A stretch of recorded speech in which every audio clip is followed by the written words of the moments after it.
क्या आज अमेरिका पूरी दुनिया में सबसे बड़ी शक्ति है? अमेरिका के पास दुनिया की सबसे शक्तिशाली सेना है। आज अमेरिका दुनिया की सबसे बड़ी अर्थव्यवस्था भी है। पूरी दुनिया का जब भी व्यापार होता है तो अमेरिकन डॉलर्स में ही होता है। दुनिया की सबसे बड़ी कंपनीज भी अमेरिका में ही हैं। लेकिन अमेरिका हमेशा से इतना शक्तिशाली नहीं था, बल्कि अपने कुछ ऐसे डिसीजंस की वजह से अमेरिका दुनिया की महाशक्ति बन गया। जहां भारत दुनिया का सबसे बड़ा लोकतंत्र है, वहीं अमेरिका दुनिया का सबसे पुराना लोकतंत्र है। लेकिन क्या अमेरिका की नीतियां चीन की तरह से ही हमेशा से विस्तारवादी रही हैं? जानेंगे सब कुछ आज के इस वीडियो में कि कैसे अमेरिका दुनिया की सबसे बड़ी शक्ति बन गया और अमेरिका का पूरा इतिहास। लेकिन उससे पहले अगर आप पहली बार हमारे वीडियोस देख रहे हैं तो हमारे चैनल को सब्सक्राइब कर बेल आइकन को जरूर दबाइए। सबसे पहले जानते हैं कि कैसे हुई थी अमेरिका की खोज। पुर्तगाल का प्रिंस हेनरी, जिसे प्रिंस हेनरी द नेविगेटर के नाम से भी जाना जाता था, वो पूरी दुनिया में नई नई जगहों को खोजना चाहता था। उसने दुनिया में समुद्र के रास्ते नई नई जगहों की खोज में आने वाली हर बाधा को दूर करने के लिए स्कूल ऑफ नेविगेशन की स्थापना की थी। वो पूरी दुनिया के नक्शे बना रहा था और हर उस जगह पर पहुंचना चाहता था जहां तक अभी तक कोई भी नहीं पहुंच पाया था। उसने ऐसी शिप्स बनाई जो आज की तरह इतनी एडवांस थीं कि उनके कंपस में भी 14 लाइंस थीं। उसकी नाव के सहारे ही वो बाकी नावों को चलाता था। उसने ऐसी शिप्स तैयार की थी जो समुद्र में तेज हवाओं और तूफानों का भी सामना कर सकती थी। उसके लोगों ने अफ्रीका के वेस्ट कोस्ट को खोज लिया था, लेकिन 1460 में हेनरी की मृत्यु हो गई। पर हेनरी के द्वारा शुरू किए गए खोजी अभियान अभी भी चल रहे थे। पुर्तगाली दक्षिण की ओर आगे बढ़ रहे थे जब क्रिस्टोफर कोलंबस नाम का एक नावक पश्चिम में भारत की ओर आगे बढ़ने लगा।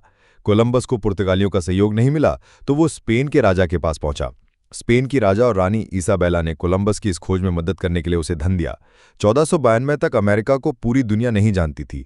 1492 में जब क्रिस्टोफर कोलंबस, जो कि समुद्र के रास्ते भारत की खोज पर निकला था, वो भारत तो नहीं पहुंच पाया, पर वो एक नई जगह पर पहुंच गया था जो कि आज का अमेरिका है। कोलंबस उस समय एक द्वीप पर पहुंचा था जहां उसको लगा कि वो भारत के किसी द्वीप पर पहुंच गया है। उन द्वीपों पर उसे लाल रंग के आदिवासी मिले।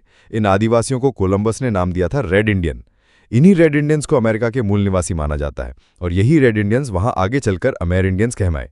कैसे हुआ अमेरिका पर ब्रिटेन का अधिकार? कोलंबस ने अमेरिका को खोज लिया था और उसे स्पेन के राजा ने धन दिया था। इसीलिए अमेरिका के कुछ हिस्सों पर सबसे पहले स्पेन ने अपना अधिकार कर लिया।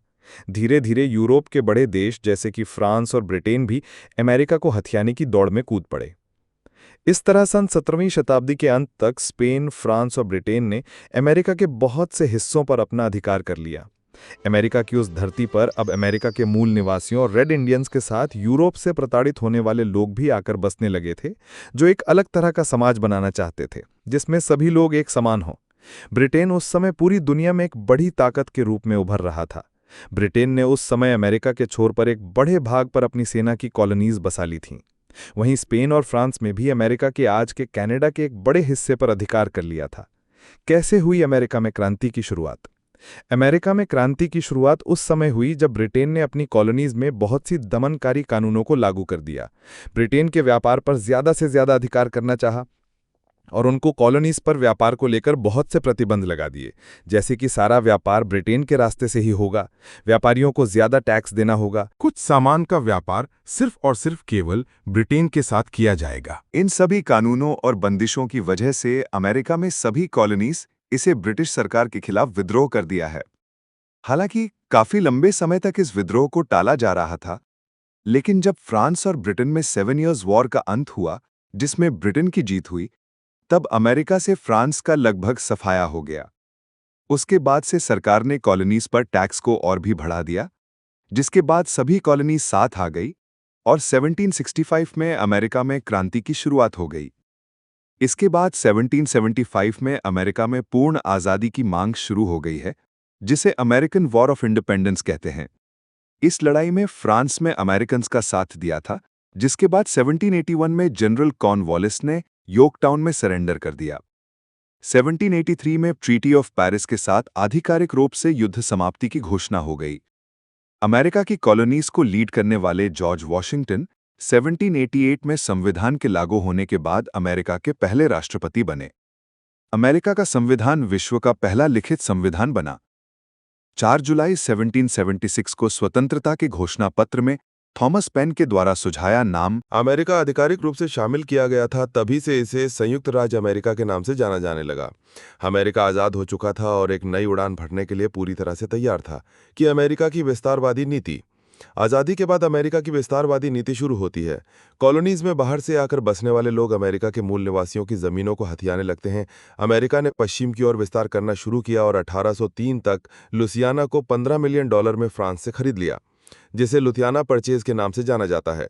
इसके बाद अमेरिका का कुल क्षेत्रफल 3 गुना बढ़ गया। अब अमेरिका का मैक्सिको के साथ युद्ध शुरू हो गया और 1845 में उसे हराने के बाद उसका विस्तार और बढ़ गया। गृह युद्ध की शुरुआत। ब्रिटेन से आज़ाद हुई कॉलोनीज में ज़्यादातर लोग यूरोप से आकर बसे हुए थे, या फिर बहुत ज़्यादा लोग ऐसे भी थे जिन्हें ब्रिटेन के द्वारा अफ्रीका से दास बनाकर अमेरिका में लाया गया था। अमेरिका में दास प्रथा तब से चली आ रही कि काले लोगों को दास बनाकर रखा जाता था। ब्लैक लाइव मैटर नाम का मूवमेंट भी इसी वजह से इतना बड़ा मूवमेंट बना है। अमेरिका में तभी से रंग भेद की नीति चली आ रही है।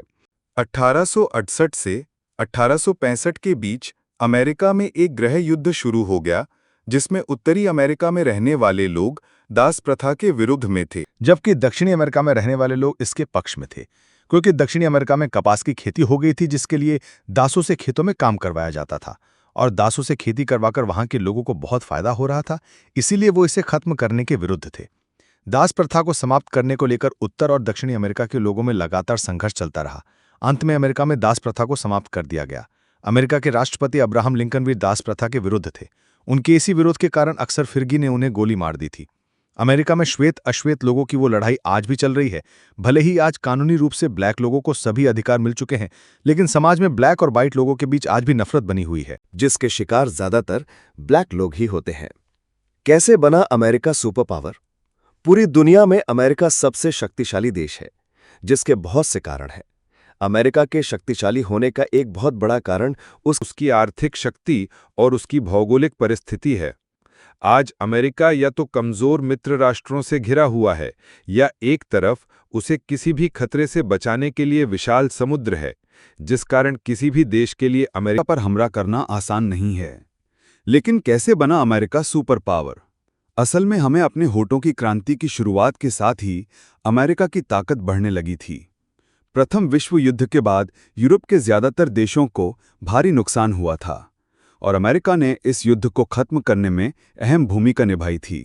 दूसरे विश्व युद्ध में पर्ल हार्बर के बाद अमेरिका ने जापान पर हमला करके पूरी दुनिया को अपनी ताकत दिखा दी थी। इसके बाद सोवियत यूनियन का डर दिखाकर उसने नाटो जैसे संगठनों की स्थापना की। साथ ही विश्व युद्ध के बाद दुनिया की इकोनॉमी पॉसिबल बनाए रखने के लिए वर्ल्ड बैंक और IMF जैसे संगठनों की स्थापना की गई, जिससे अमेरिका की धाक पूरी दुनिया में पड़ गई। आज भी अमेरिका की सेना दुनिया के बहुत से देशों में है। अमेरिका ने बहुत से देशों के आंतरिक मामलों में हस्तक्षेप करने की नीति अपनाई, जिससे इनडायरेक्टली उसमें बहुत से छूट चुके देश को कंट्रोल किया और हमेशा खुद को और ताकतवर और शांति दूत बनाने की प्रक्रिया जारी रखी। आज अमेरिका तो अपनी सबसे बड़ी शक्ति है, लेकिन आज चीन ने अमेरिका को चैलेंज करना शुरू कर दिया है, जिसकी वजह से चीन और अमेरिका में ट्रेड फेयर शुरू हो गए। ब्रिटेन के बाद अमेरिका दुनिया की सबसे बड़ी शक्ति बना। क्या अब चीन दुनिया की महाशक्ति बनकर उभर सकता है? आपकी इस बारे में क्या राय है? कमेंट करके जरूर बताएं। आज भी अमेरिका सीधे तौर पर विस्तार नहीं करता, लेकिन हर देश के आंतरिक मामलों में हस्तक्षेप